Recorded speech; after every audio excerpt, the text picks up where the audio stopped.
El siguiente segmento es clasificación F, formativo, educativo cultural. A, apto para todo público.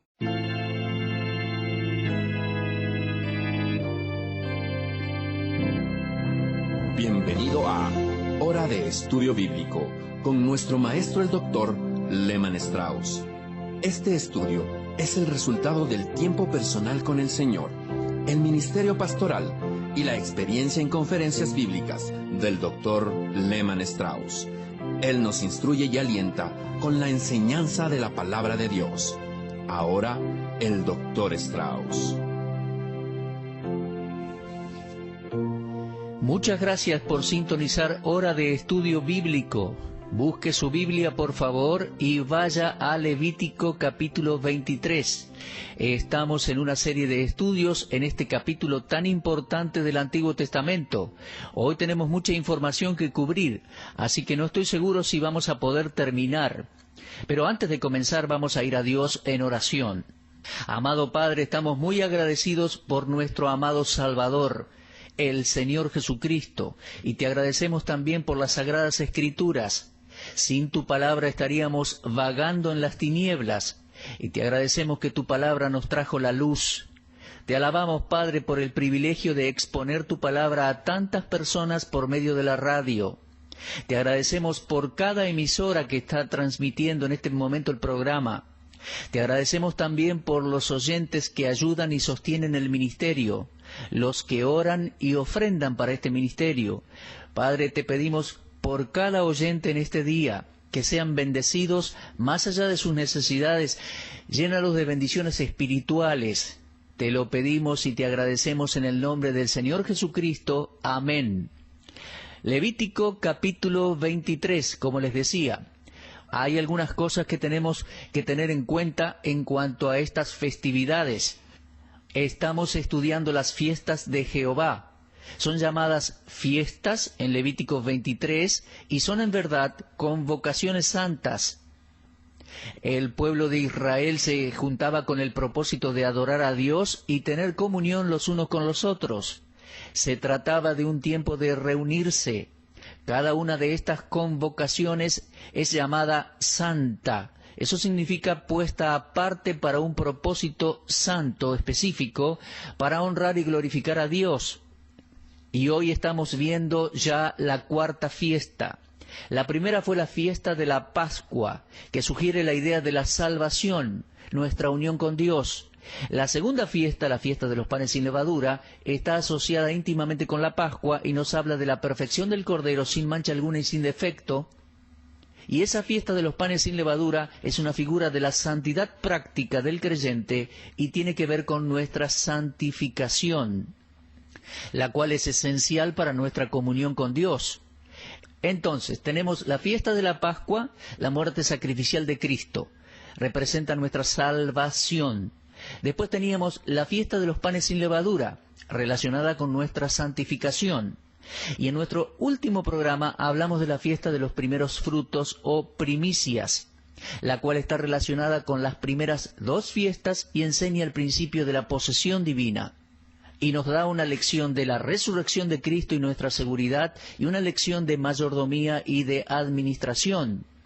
Aprendemos de esto que somos posesión divina, lo que somos y tenemos le pertenece a Dios, y eso nos habla de mayordomía o administración. Entonces, tenemos tres palabras claves hasta ahora: salvación, santificación y administración o mayordomía, las cuales están asociadas con las fiestas de la Pascua, panes sin levadura y primeros frutos o primicias, respectivamente. Ahora vamos a estudiar la fiesta de Pentecostés, comenzando con el versículo 15.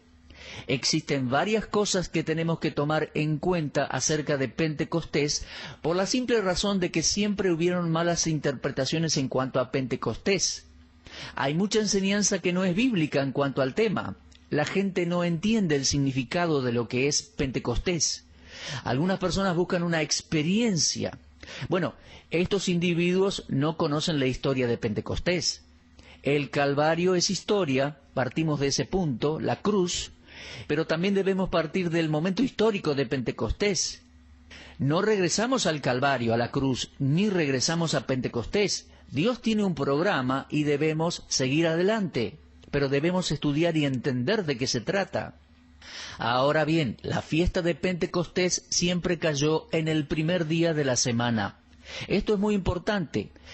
Vamos a leer Levítico 23:15. Contaréis desde el día que sigue al día de reposo, desde el día en que ofrecisteis la gavilla de la ofrenda mecida, 7 semanas cumplidas serán. O sea, 7 por 7, 49 días. Y dice, hasta el día siguiente del séptimo día de reposo, contaréis 50 días. Claro, teníamos 49 hasta el día de reposo, que es sábado. Y dice entonces, ofrecerás el nuevo grano a Jehová. Ahora, uno suma ese día a los 49 y tiene 50. O sea, que contaron 7 días de reposo, lo cual equivale a 7 semanas o 49 días, y luego un día más, el número 50. El día después del día de reposo sería el primer día de la semana, nuestro domingo. Ese día era Pentecostés. Inclusive la palabra implica el significado de 50, Pentecostés. Ahora, esto era 50 días después de la ofrenda de los primeros frutos. La iglesia del Señor nació en el primer día de la semana. Fue durante el primer día de la semana que nuestro Señor resucitó.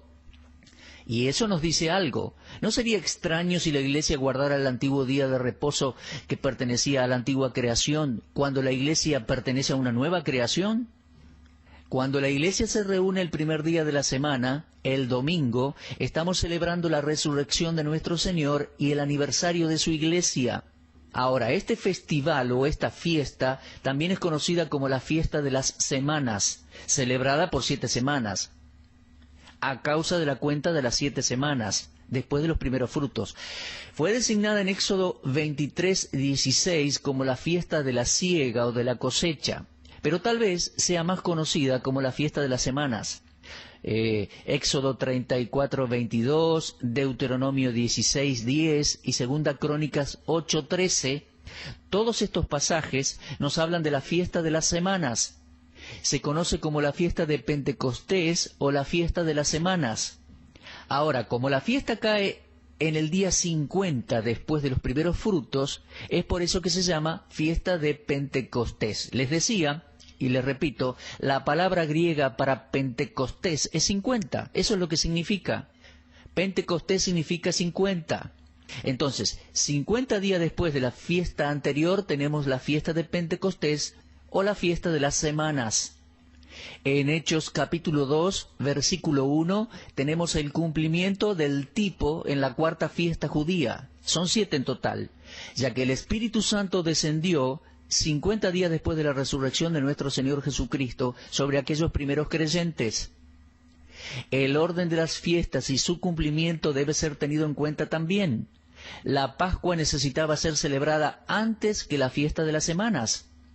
Nuestro Señor tenía que morir para después resucitar, y tenía que ser glorificado para que el Espíritu Santo pudiera venir. La venida del Espíritu Santo en el día de Pentecostés marcó el principio de la era de la Iglesia. Eso comenzó en el día de Pentecostés, 50 días después de la resurrección de Cristo. Ahora bien, aparentemente la característica más importante de esta fiesta o ritual en particular era la presentación de 2 panes al Señor. Lo leemos en el versículo 17. Dice, de vuestras habitaciones traeréis 2 panes para la ofrenda mecida, que serán de 2 décimas de efa de flor de harina, cocidos con levadura, como primicias para Jehová. Ahora, tenga en mente que a través de esos 50 días entre la fiesta de los primeros frutos y la fiesta de las semanas, que es además entre la resurrección de Cristo y la venida del Espíritu Santo, la cosecha de grano continuaba. El grano de los primeros frutos había sido mecido y hecho harina, de la cual hicieron panes. Ese pan era símbolo del cuerpo unido de Cristo. También lo era el obrar del Espíritu Santo en Pentecostés, tal como lo indica Pablo en 1 Corintios 12:13, al decir, porque por un solo Espíritu fuimos todos bautizados en un cuerpo, sean judíos o griegos, sean esclavos o libres, y a todos se nos dio a beber de un mismo Espíritu. El día de Pentecostés trajo a la existencia una nueva entidad, la Iglesia, una entidad espiritual. Y esa entidad espiritual estaba conformada por dos tipos de personas, judíos salvos y gentiles salvos. El bautismo del Espíritu Santo es un hecho en la vida de cada creyente, tal como la venida del Espíritu Santo en Pentecostés es un hecho histórico. Cuando nacemos de nuevo, nacidos del Espíritu, la vida de Dios viene a morar en nosotros. Pedro dijo en su segunda epístola, capítulo 1, que somos participantes de la naturaleza divina. Cuando somos bautizados en el Espíritu Santo, pasamos a ser parte del cuerpo de Cristo. Hoy en día, cuando se habla del bautismo del Espíritu, la gente piensa que es algo que viene o entra en uno. Eso no es así, mis amigos. El bautismo del Espíritu Santo no es algo que entra en una persona. El Espíritu Santo vino a su vida el día en que nació de nuevo. Al nacer del Espíritu Santo recibimos una nueva vida, nos da una nueva posición, un lugar en el cuerpo de Cristo. Tanto el nacimiento como el bautismo en el Espíritu Santo son simultáneos y no son similares. ¿Escuchó? Ahora, tenemos que tener en cuenta también que los panes eran dos. Vamos a darle atención a eso. Creo que los dos panes son una figura de dos componentes en la Iglesia, los judíos creyentes y los gentiles creyentes.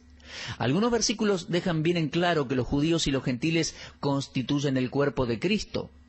Lo podemos ver en Hechos 2, en Hechos 10 y en Hechos 15, 8 y 9. Ahora bien, antes de Pentecostés, los judíos disfrutaban privilegios especiales como pueblo de Dios. Y Pablo nos dice que algunos de esos privilegios eran la adopción, la gloria, el pacto, la promulgación de la ley, el culto y las promesas. Lo leemos allí en Romanos 9:4. Estos eran privilegios muy especiales que los judíos disfrutaban, pero los gentiles ya no ocupan un lugar subordinado en las bendiciones, ya que en Cristo, leemos en Romanos 10:12, no hay diferencia entre judío y griego, pues el mismo que es Señor de todos es rico para con todos los que le invocan.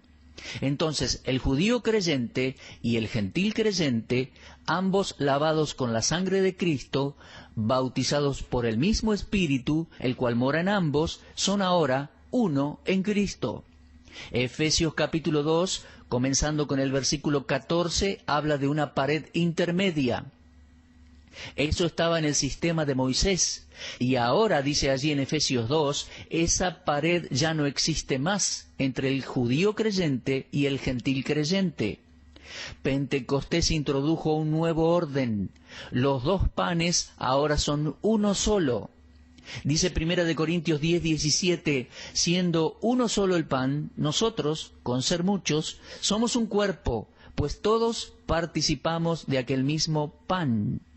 Ahora, este nuevo organismo, la Iglesia, viene a ser los primeros frutos. ¿Por qué? Bueno, hay una respuesta para ello. ¿No es la Iglesia el primer fruto de la obra redentora de Cristo y de la venida del Espíritu? Los salvos en el presente no van a ser toda la cosecha, ya que muchos serán salvos durante la tribulación, después que la Iglesia sea raptada para estar con el Señor. Pero todos los redimidos de esta dispensación presente, desde Pentecostés en adelante, hasta el arrebatamiento de la Iglesia, constituyen o constituimos los primeros frutos. En otro contexto, con palabras parecidas, en Romanos 16:5, Pablo mencionó la casa de Epeneto, el primer fruto de Acaya. El manojo de los primeros frutos era ofrecido como parte de la congregación de Israel.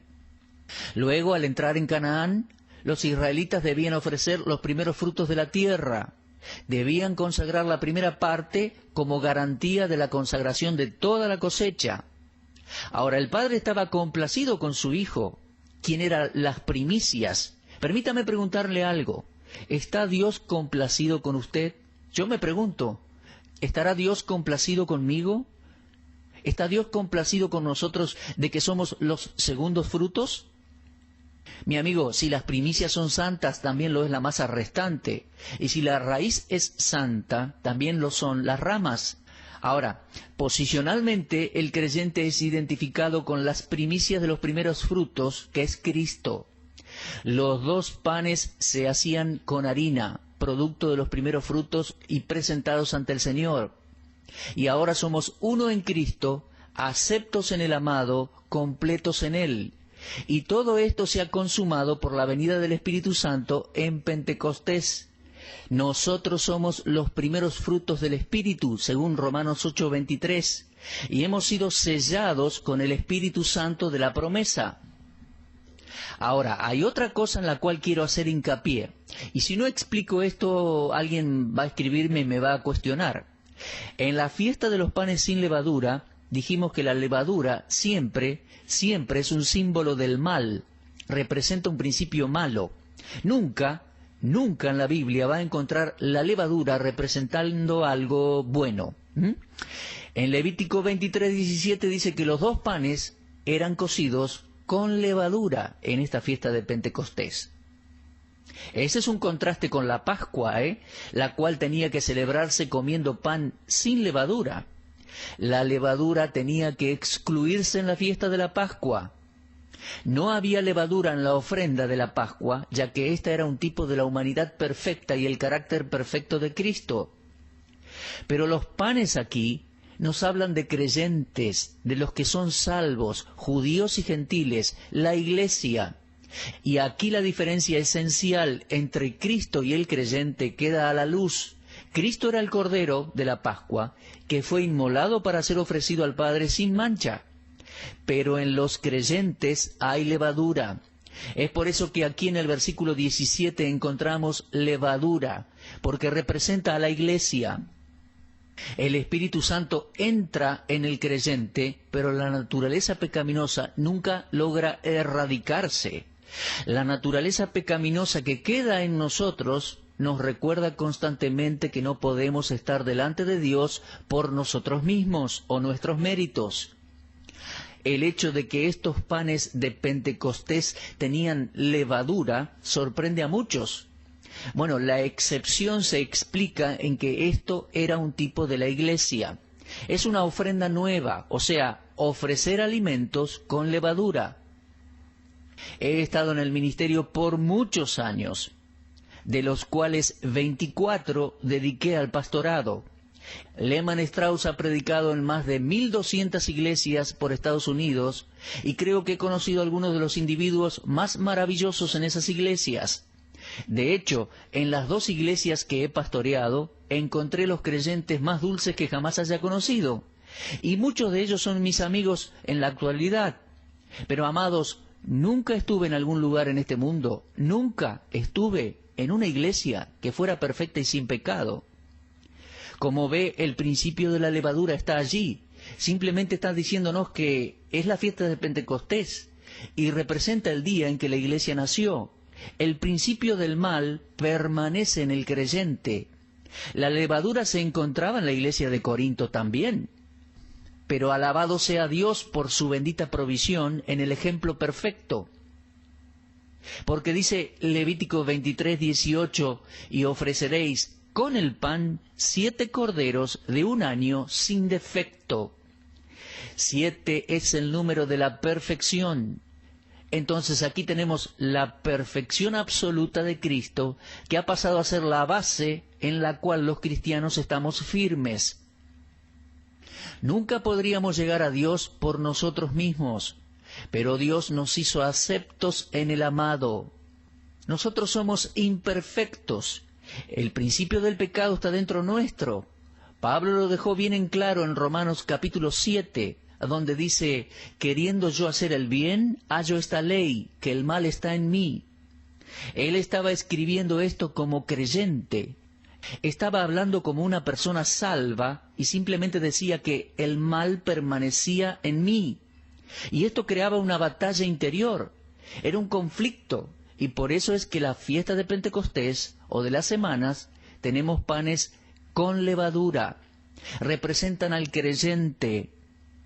Entonces el cumplimiento de esta fiesta fue la venida del Espíritu Santo y la formación de la Iglesia de Cristo a partir de judíos convertidos y gentiles creyentes, unidos en un cuerpo. Ahora bien, Dios el Hijo honró y cumplió la Pascua por su muerte. El Padre honró y cumplió con los primeros frutos al levantar a Cristo de la muerte y de la tumba. En tercer lugar, el Espíritu Santo honró y cumplió la fiesta de las semanas al descender 50 días después de la resurrección de Cristo. Esta fue la inauguración o el principio de una nueva obra de gracia, planeada por Dios y estructurada como una fiesta levítica. Por último, vamos a ir a la aplicación práctica de todo esto para nuestras vidas. Fíjese por favor en Levítico 23, 22. Cuando segareis la mies de vuestra tierra, no segaréis hasta el último rincón de ella, ni espigarás tu siega, para el pobre y para el extranjero la dejarás, yo Jehová vuestro Dios. Ahora, fíjese que el espigar la siega no aparece sino hasta después de la fiesta de las semanas. Entonces las fiestas eran, en primer lugar, convocaciones sagradas para el Señor, pero también eran designadas para que el pueblo de Dios sea de bendición a los incrédulos, para el pobre y para el extranjero. El propósito de la venida del Espíritu Santo en Pentecostés era el de equipar al creyente para el servicio. Leemos en Hechos capítulo 1, recibiréis poder cuando haya venido sobre vosotros el Espíritu Santo, y me seréis testigos en Jerusalén, en toda Judea, en Samaria y hasta lo último de la tierra. La presencia del Espíritu Santo en el creyente es lo que capacita al creyente para llevar el Evangelio a todo el mundo y a toda criatura. Amados, tenemos la verdad de Dios en nuestro poder. Debemos ejercitar la posesión divina y servir a otros. Este versículo 22 es clave en la fiesta de las semanas, ya que habla de servicio.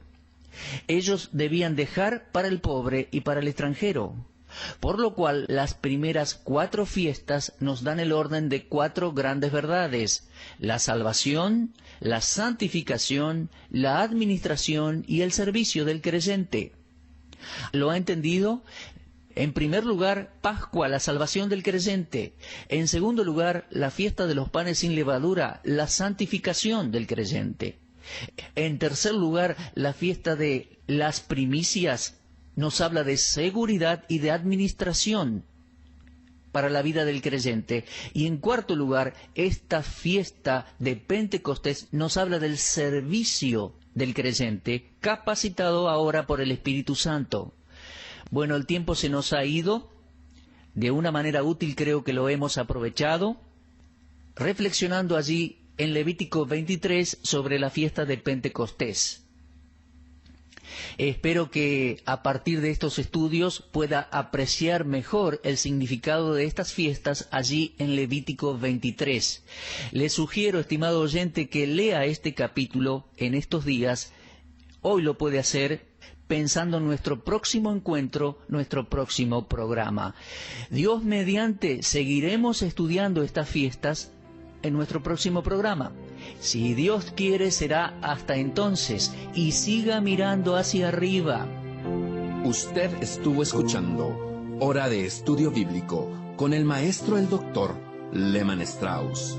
Si desea escuchar una vez más este mensaje, visite nuestra página en la internet www.bbnradio.org. Le dejamos la invitación para que el día de mañana nos acompañe aquí, en este mismo horario y punto del dial. Hora de Estudio Bíblico es una producción de BBN.